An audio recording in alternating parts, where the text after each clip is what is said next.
Capítulo 46. El puño en alto. Varios días después, antigua capital de la Federación de Mu, Otaeit. Las fuerzas aliadas habían ocupado Otaeit. Fue una rendición incruenta, una entrega de la ciudad sin derramamiento de sangre que hacía parecer una mentira la lucha a muerte de hacía unos días.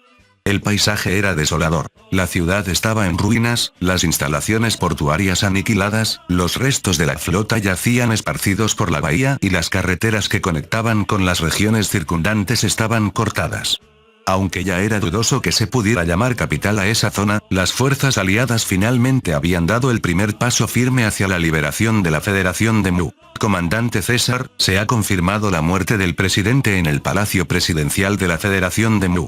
Todo indica que se trató de un suicidio por arma de fuego. En un lugar con buena ventilación donde antes se encontraba el cuartel general de la Armada de Mu, César, el comandante en jefe de la flota aliada, escuchaba el informe de su subordinado. Este sostenía una tableta de fabricación japonesa capturada y la manejaba con destreza mientras hablaba. ¿Es por eso que no hubo una resistencia organizada? Así es.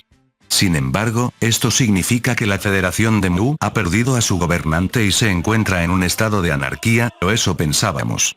El subordinado deslizó la pantalla para mostrar el siguiente documento digital. No se ha podido localizar el paradero del vicepresidente. Según la constitución de la Federación de Mu, si el presidente no puede cumplir con sus funciones, el poder total se delega automáticamente en el vicepresidente. ¡Qué molestia! Eso significa que la legitimidad de la Federación de Mu sigue intacta, ¿no es así? Debemos localizar al vicepresidente. Esta vez tenemos que capturarlo vivo.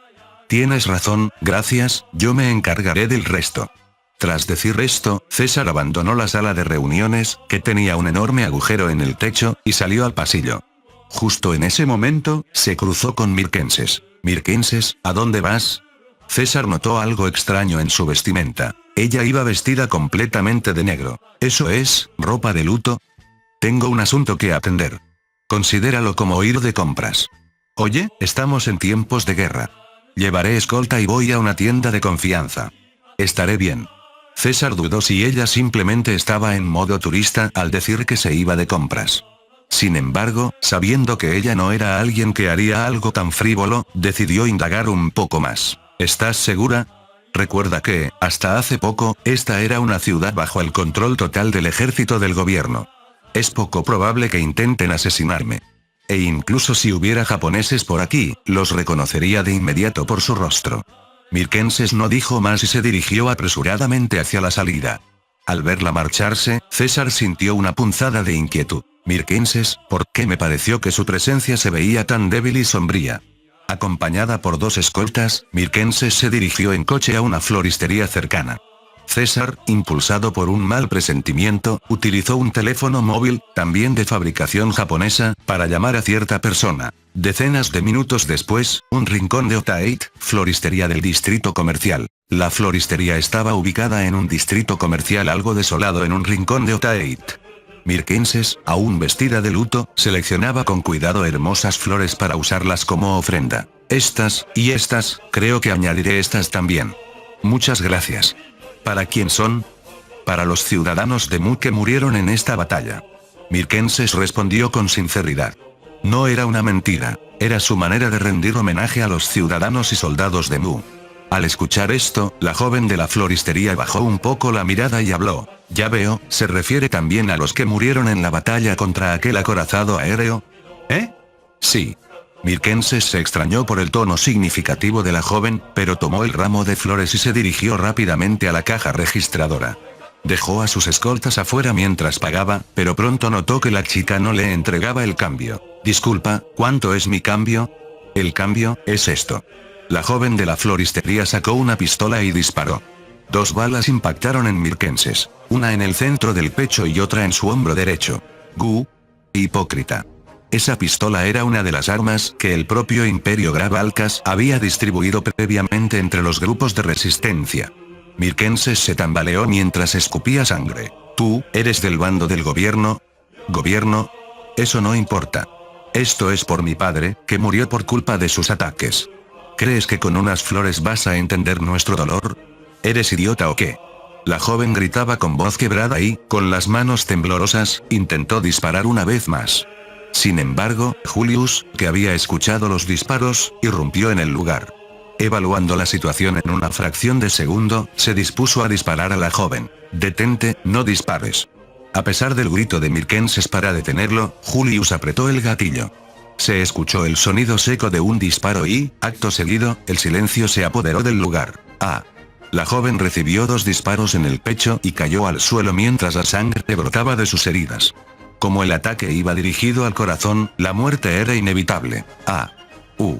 Sus labios se movieron levemente por última vez. Seguramente intentaba decir papá, pero en su estado actual ya no le quedaban fuerzas para lograrlo. Lady Mirkenses, por favor, manténgase consciente. No puede ser. Mirkenses susurró aquello, preocupándose más por el destino de la joven de la floristería que por el hecho de haber sido disparada.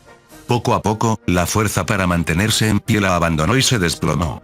Un hombre la sostuvo antes de que tocara el suelo, la depositó suavemente y comenzó a examinar la gravedad de sus heridas. Mirkenses.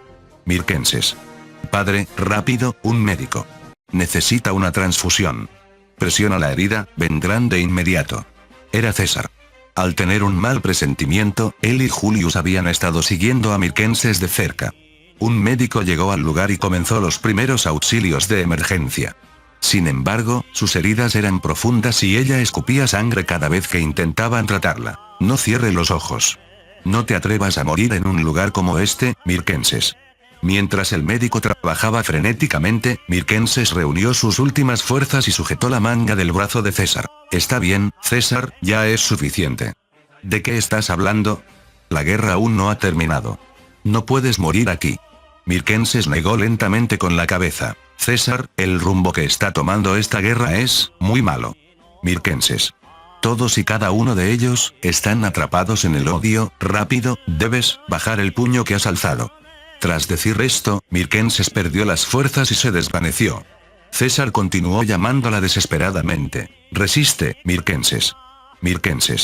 En medio de su conciencia agonizante, Mirkenses pudo ascender al cielo con la única tranquilidad de saber que el hombre en quien confiaba estaba a su lado en sus últimos momentos. Esa misma tarde, el vicepresidente de la Federación pronunció un discurso. Ciudadanos, soy el representante del gobierno central de la Federación de Mu, el vicepresidente de la Federación. Actualmente me encuentro en nuestro país aliado, Japón, manteniendo el régimen en el exilio. Ciudadanos, debo darles una noticia lamentable. Nuestro amado presidente falleció recientemente en el Palacio Presidencial debido a los viles ataques de las fuerzas aliadas. Desde hace tiempo, los aliados han orquestado rebeliones en nuestra federación, fomentando la división y sumiendo a nuestra nación en el caos y la fragmentación. Por ello, muchos ciudadanos inocentes de Mu han sido destruidos a manos de elementos rebeldes. Pero escuchen. Ahora que han acabado con la vida del presidente, la legitimidad que alegaban los aliados ha desaparecido por completo. Al mismo tiempo, esos rebeldes que aún se oponen al antiguo gobierno central no son más que simples terroristas. Siguiendo la voluntad del difunto presidente, declaro lo siguiente. Con el líder de la antigua familia real, el señor Lamu, como símbolo de la nación, fundamos el legítimo estado sucesor de la Federación de Mu, el Estado de Mu. Y, como representante del legítimo Estado de Mu, proclamo que derrotaremos sin falta a los países aliados y a los terroristas que los parasitan. Para lograrlo, con el apoyo de la fuerza del Estado de Japón, nuestro legítimo Estado de Mu inicia oficialmente su guerra de independencia.